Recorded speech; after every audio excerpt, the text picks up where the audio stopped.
Hello, Management 4071, my organizational behavior course. How are you doing? This is the beginning of week two. We're off and running. You've already finished week one. Just so you know, I will be getting things graded. The way I do it is discussions. I have graded no later than Wednesdays, the following Wednesday, and assignments are graded by the following Friday. And I'm usually about a day ahead on those. Some weeks I'm a little bit more, some weeks I'm right on time. However, I am very active in trying to make sure I get your grades back to you because you need to know where you stand in this course. All right, so this week, since this is an 8 week course, we are really condensing down the material that I cover in a 16-week course. I've included my slides and I've reworked them a little bit to try to account for this squashing together of the time and the material. Um, but we're going to be really talking about perception this week. Now, perception is a very unique thing. We all have our own perception, and that perception is really dictated by our worldview, the way we were raised, our friend groups, our a religious system, if we should have one, our belief system, our non-belief system, if you happen to be atheist or agnostic. Um, and it's colored by who we are as a person. So really, in order to understand our perception, we have to understand who we ourselves are.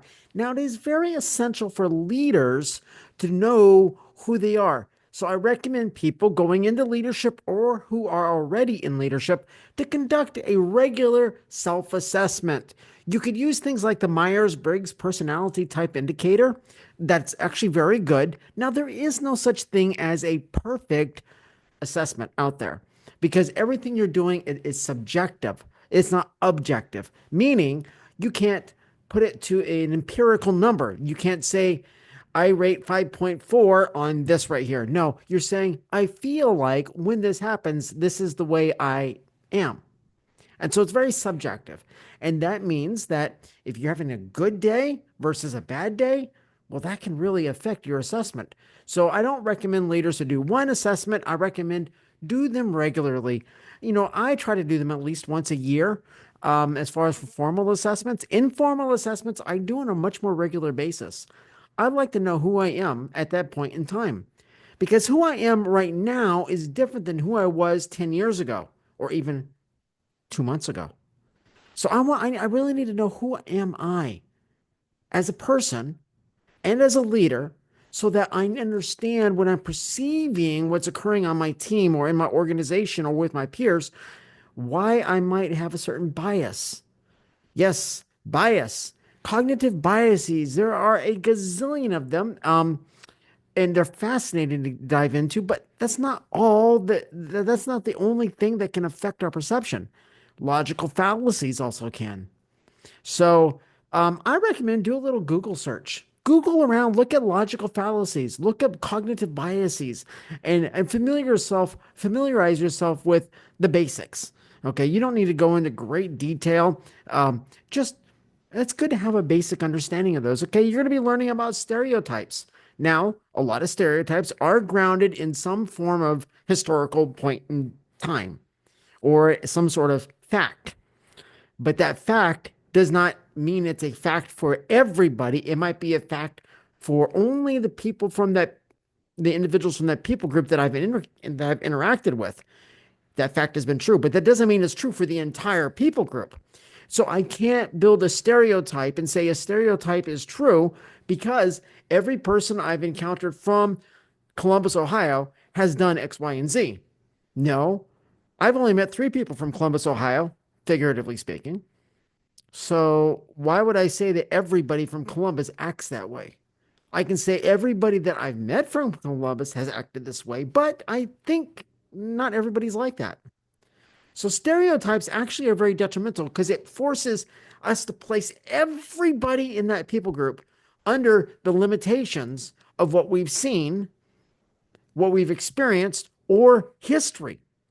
We could sit here and say that the Vikings were a very warrioristic people bent on conquest, and we could say lots of bad things about them. Or we could say that they were very innovative, that they were great seafarers. Now, both are technically true, but one does not supersede the other. So stereotypes limit us from seeing the other attributes associated to that people group.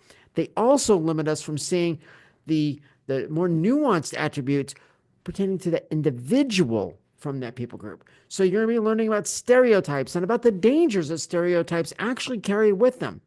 Now, it could be said that if I'm walking through a forest and I'm a primitive nomadic individual and everybody I've encountered that is wearing something on their head has attacked me, if I see somebody with something on their head, I probably going to think they attacked me. It might preserve my life.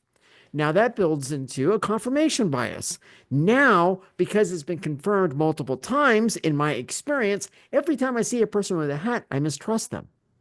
But yet, the very next time I see somebody wearing something on their head, like a hat or something like that, I'm a primitive man walking through the woods, Neanderthal, whatever. That person might have been wanting to give me several pounds of meat.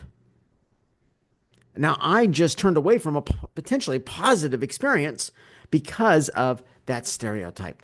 And we're going to be talking about global awareness. Now, global awareness really does build, it's built upon our ability to perceive people groups, to understand that stereotypes are typically very limiting and not very accurate. It might be accurate about that people group at a time period or a limited number of people, but not at this moment or the whole group, the whole as a group. So, going into global awareness, we've got to be able to set aside some of these stereotypes and these false perceptions that we have.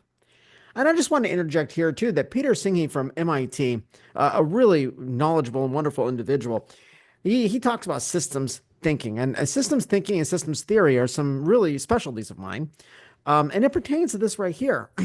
We get onto social media. The information we're getting on social media, has it been verified? Has it been vetted? No. Therefore, verifying it and vetting it is incumbent upon us. So if I read something on social media, I should not believe it as true until I verify that it's true. Misinformation spreads through social media because people's perceptions, people's stereotypes, people's global awareness, people's self-awareness may not be well developed, or they might be inhibited by the stereotypes or by the perceptions of people close to them. And so now they filter everything down. Do you know what it's called when you only engage with people that say back to you the things that you already think and believe? It's called an echo chamber. And echo chambers are very limiting because as you're going to learn, as you continue your upper level courses, especially if you take them with me, because I know I harp on this in many courses that I teach, we need, as leaders, if we want to be creative and innovative, we need to bring in as many perceptions, perspectives as we can. And I can only do that by bringing in people from this entire globe, because somebody from another country across the planet is going to have a different view of things than I do. Now, why would I want that? Because reality is like a play being performed on a stage in front of us. If I stay in my seat in the theater, I have a limited view or perception of that. My ideas of stereotypes might be reinforced based upon what I'm seeing. But if during intermission I get up and I go talk to people in other places of the theater and I get their perceptions of what they saw on the stage, their perspective, I can learn vicariously, which you're going to learn about that in a future, in some future lessons. Vicarious learning, it's a very real thing. I can vicariously learn through their eyes. Now, when I go back and I'm sitting in my seat, I can think about, I saw the actor do this, they saw the actor do that. That changes the meaning of things on stage. Well, that's reality. Reality is this drama. And the more views a leader can get, the more perspectives they can get, the better decisions they can make. So this week, it's a pivotal week for you. Really, it is, because in understanding the human experience in an organization, we must understand the human experience individually. and then socially, and then as a leader. So I hope that this little bit of a primer didn't confuse you too much. This is an area that I really, really big on. And yes, systems thinking, systems theory does apply a lot to this. It's not going to be brought up that much in this. Don't worry. The theories you're going to be dealing with, they're going to be found in your textbook. You're going to see them in my notes. And I do think I talk in my notes about systems theory and systems thinking, but it's very basic. Okay. If you have any questions or anything, please send me an email. I look forward to reading your discussions and your assignments. As a matter of fact, this week you have a discussion on perception, stereotypes, and global awareness. Now, you need to do your initial post by Wednesday at 11:59 p.m. You must do at least two replies. So you got to reply to two different classmates by Sunday at 11:59. That's what makes it a discussion. That's what makes it a useful tool in education because you're sharing ideas. But your replies shouldn't be, yes, Tom, I agree with you.